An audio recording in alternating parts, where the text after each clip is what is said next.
3 lauréats pour un prix Nobel de la paix hautement symbolique en pleine guerre en Ukraine. L'annonce des récompenses a entraîné un concert de réactions plus ou moins enthousiastes.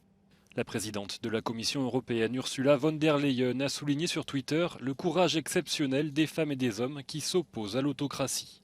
L'Ukraine a quant à elle critiqué ces attributions qui placent l'ONG ukrainienne au même rang des lauréats que son agresseur russe et son complice bélarusse. Une récompense saluée malgré tout au sein du Centre ukrainien pour les libertés civiles. Lorsque nous avons appris la nouvelle, nous avons été stupéfaits. C'était un bon début de journée. Nous ne nous y attendions pas. Nous considérons ce prix comme une reconnaissance respectable de notre activité. Parmi les lauréats, le militant et opposant bélarusse Ales Bialiatski. Le comité du prix Nobel a appelé à sa libération, lui qui est emprisonné par le Bélarus depuis juillet 2021. Sa femme a déclaré dans un message sur Telegram qu'elle était heureuse et fière de ce prix inattendu qui est une récompense pour son travail acharné.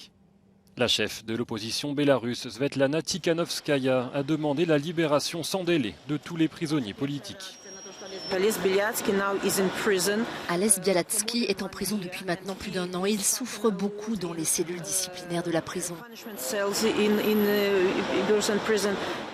Mais il y a des milliers d'autres personnes qui sont détenues en raison de leurs opinions politiques.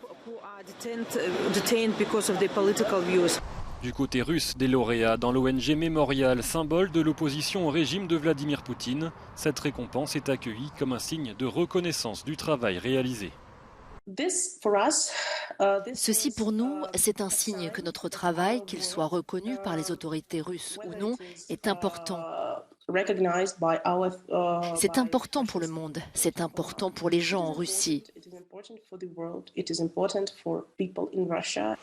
L'ONG Memorial avait déjà été récompensée il y a 13 ans, c'était en 2009. Elle avait reçu le prix Sakharov du Parlement européen pour son travail sur les exactions commises en Tchétchénie.